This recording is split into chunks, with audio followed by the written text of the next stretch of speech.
के इस करंट के बाद आप शायद सोचने के लिए मजबूर हो जाएंगे कि जिए तो जिए कैसे। पूछ रही है जनता, जवाब दो सरकार।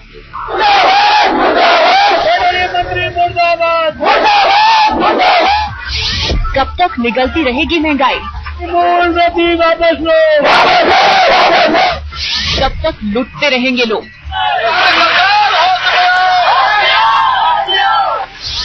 कब तक जलती रहेगी जेब? कब तक मरेगा आम आदमी?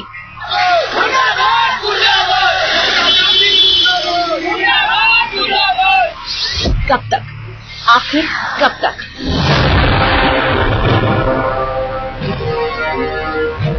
पूरा देश गुस्से में है, आम आदमी नाराज है।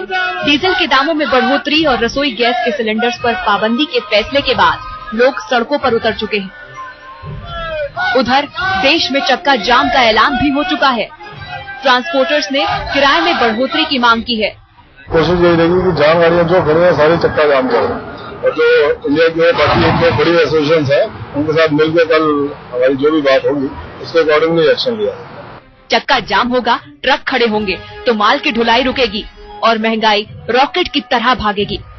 अगर ट्रांसपोर्टर्स की मांग मान ली जाती है तब भी महंगाई का बढ़ना तय है, यानी सबको पता है कि अब क्या होने वाला है।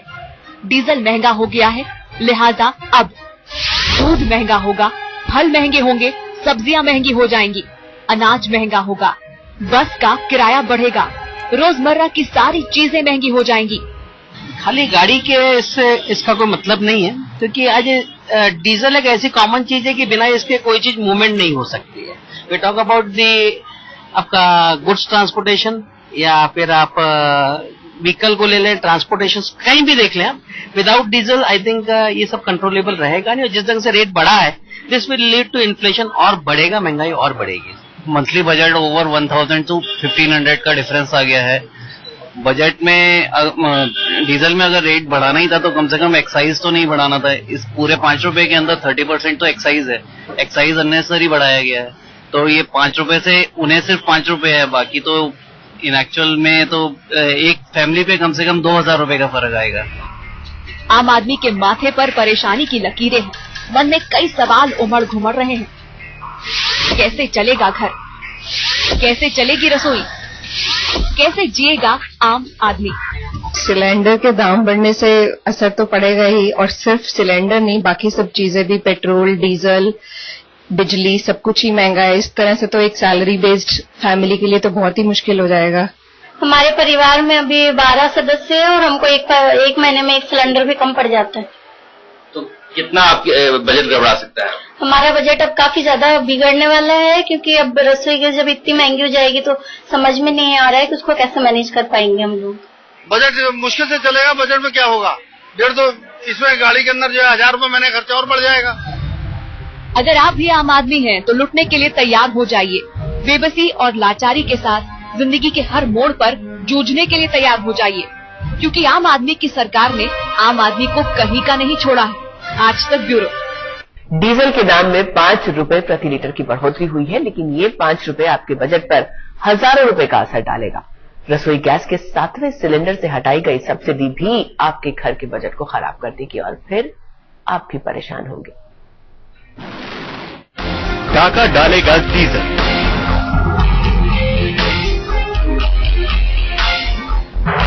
दूध भी होगा महंगा।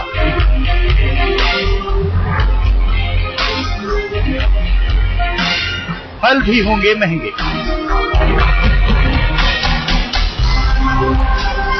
सब्जियां भी होंगी महंगी।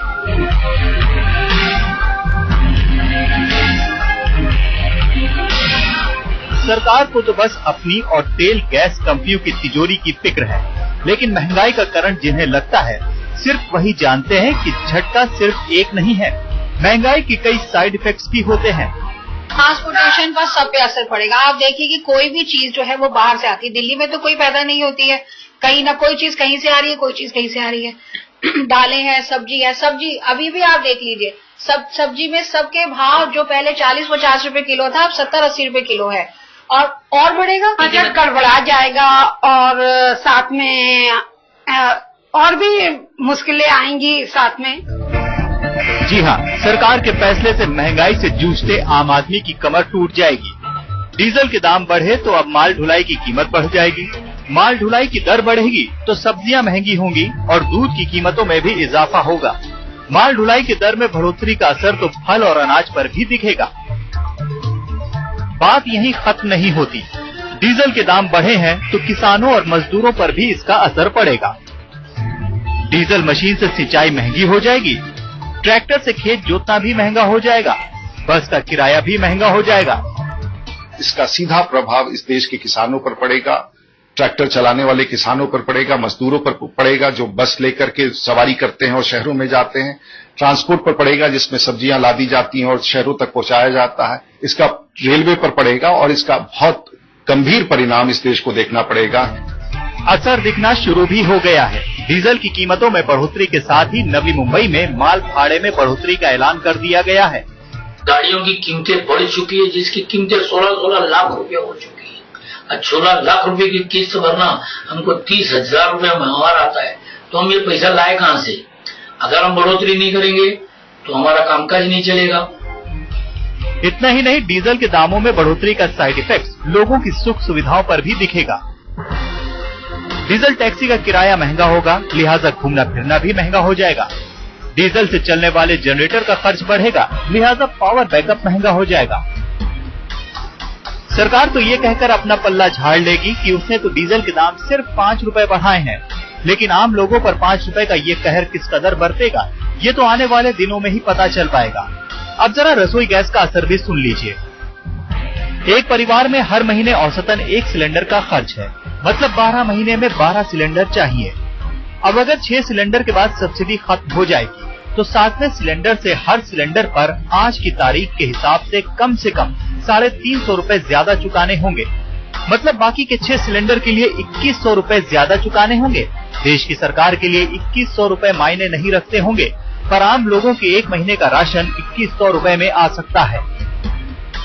पूरा बजट ही अभी बिगड़ गए, बजट बिगड़ गया है। आप क्या कहना चाहेंगे? आप तो खाना, लज्जतदार खाना तो आप बना रही हैं, लेकिन सिलेंडर ही नहीं होगा, इतनी मुश्किल हो जाएगी, तो कैसे बनेगा टेस्टी खाना? आप बताइए। 1 सिलेंडर 20 दिवस पुरतो, आता मग 2 महिने कसं वापरायचं आम्ही?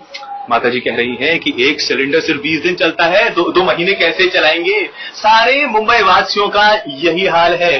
गणपति का त्योहार बस आने वाला है, ऐसे में इनको खुद नहीं पता कि आने वाले दिनों में आखिर क्या होगा। हर रोज ही खाना बनना है, दिन में 3 या 4 बार बनना है, मेहमान भी आएंगे और घर में कोई बीमार है तो और उसके लिए अलग से भी खाना बनेगा, तो खाने पर तो रसोई पर तो बहुत बजट पर असर पड़ेगा। हर बार महंगाई बढ़ती है, लोग बेहाल होते हैं, लेकिन ये सरकार अपनी मजबूरी बताकर जनता पर सब थोप देती है। कुछ दिनों तक हंगामा भी रहता है, लेकिन अंतिम नतीजा कुछ भी नहीं निकलता। लोग वैसे ही बेहाल रहते हैं।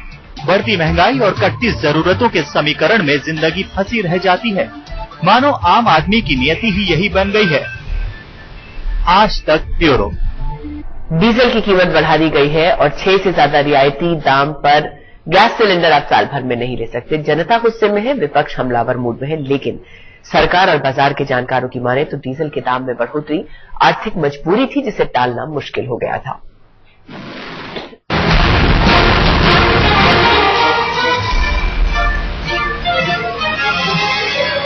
आम आदमी को तो बिल्कुल ही सरकार ने डुबा दिया है। तो सुना था मानसून में पानी डुबाता है, ये सरकार तो बिल्कुल सूखा लाने वाली है। समझ नहीं सकता कि ये क्या हो क्या रहा है। सिलेंडर के रेट बढ़ेंगे, डीजल के बढ़ेंगे, बाकी चीजों के भी बढ़ेंगे, तो आम परिवार के लिए बहुत ही प्रॉब्लम। जनता त्राहिमाम कर रही है, लेकिन सरकार चोट पर चोट किए जा रही है। क्यों? क्या डीजल का दाम बढ़ाना जरूरी था?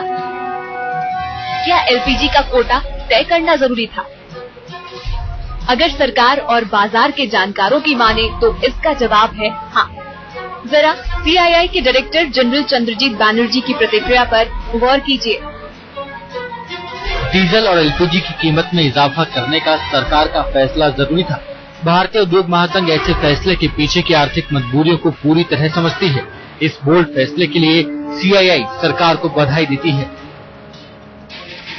जी हाँ, जनता में जबरदस्त नाराजगी के बावजूद बाजार के जानकार मानते हैं कि सरकार के लिए फैसला जरूरी था, क्योंकि अंतर्राष्ट्रीय बाजार में कच्चे तेल की बढ़ती कीमतों, रुपए की गिरती कीमत और सरकार के घटते खजाने को देखते हुए इसे टाला नहीं जा सकता था।